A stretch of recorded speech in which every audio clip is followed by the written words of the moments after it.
Ever wondered why we're glued to screens, relying on apps for even the simplest tasks? Congratulations, folks!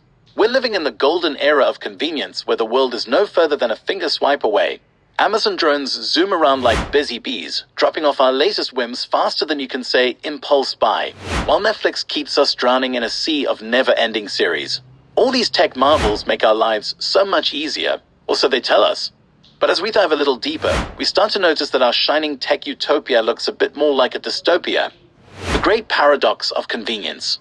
Look around and you'll see our world is filled with miraculous wonders of tech smartphones that seem smarter than us, apps for every chore we can name, and even dating platforms like Tinder that promise eternal love, or at least a decent Friday night with a simple swipe. But hang on.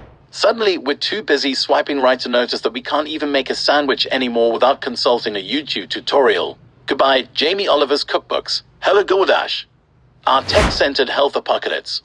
With all this tech at our disposal, who has the time or energy for anything as mundane as moving? A 2019 study concluded that the average adult spends nearly 6.5 hours a day sitting. Amazon Prime, my friends, is the new gym membership, except instead of burning calories, we're just burning through our wallets.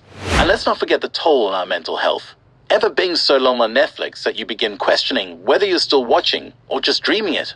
Or perhaps you're experiencing the relentless FOMO, courtesy of Instagram, as you compare your reheated leftovers with someone's quinoa kale salad from halfway around the world. The economic roller coaster of instant satisfaction. What's the quickest way to empty a bank account? A single click, it turns out. With online platforms' magic one-click purchases, it's like having a personal money evaporating device right in our pockets.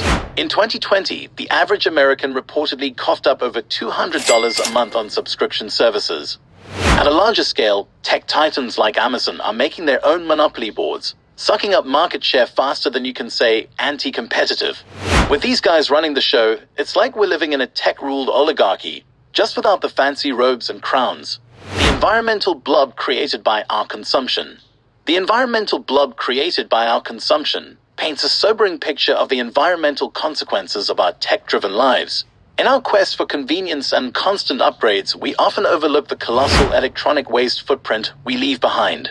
Our insatiable appetite for the latest gadgets not only fuels a culture of disposability, but also results in mountains of discarded devices. It's a wake-up call to acknowledge the environmental price we pay for our tech-driven lifestyles and underscores the urgent need for more sustainable practices in technology production and disposal. Every time we tap, swipe, or click, we're not just scrolling, we're contributing to a mountain of electronic waste.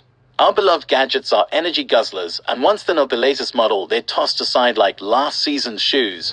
Did you hear that we generated 53.6 million metric tons of e-waste in 2019 alone? Burdening our planet with hazardous materials and pollution. Talk about a tech hangover. Why tech corporations love your dependency. There is a reason tech companies call their consumers users. We're addicted. Turns out, tech companies aren't just service providers, they're our new age puppet masters. Their fancy algorithms decide what we see and when we see it. Remember the Cambridge Analytica fiasco.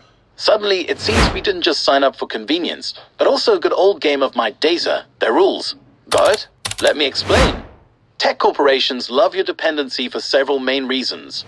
Profitability. Your reliance on their products and services translates into consistent revenue streams. Whether it's monthly subscriptions, in-app purchases, or advertising revenue, the more you depend on their platforms, the more money they make. Data mining. The more you interact with tech services, the more data they collect about your preferences, behavior, and habits. This data is incredibly valuable for targeted advertising, product development, and even influencing your choices. Lock-in effect. Tech companies design their ecosystems to make it challenging for users to switch to competitors. Once you're deeply embedded in their platforms, it becomes inconvenient to migrate to alternatives, ensuring your continued dependence. Network effects. Many tech services become more valuable as more people use them. Social media, for instance, is more appealing when your friends and family are also on the same platform. This encourages you to stay and invites others to join, creating a reinforcing cycle of dependency. Innovation and expansion. Tech giants constantly introduce new features, services, and products to keep users engaged and dependent. They strive to cover various aspects of your life, from entertainment to productivity, ensuring you find everything you need within their ecosystem. Behavioral design. Tech companies invest heavily in user interface and user experience design to make their products addictive. They employ psychology and data to manipulate your behavior, keeping you engaged for longer periods. Monopoly power. Some tech corporations have achieved near monopoly status in their respective markets, making it difficult for competitors to challenge them. This dominance allows them to set the rules and exploit your dependence.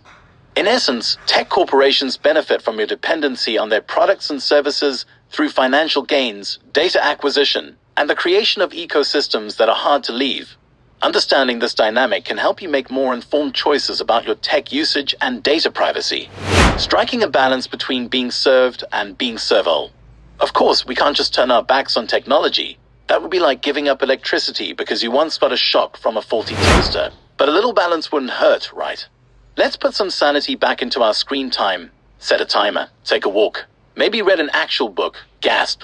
And just because Uber exists doesn't mean we can't stretch our legs and walk a mile or two. Remember walking.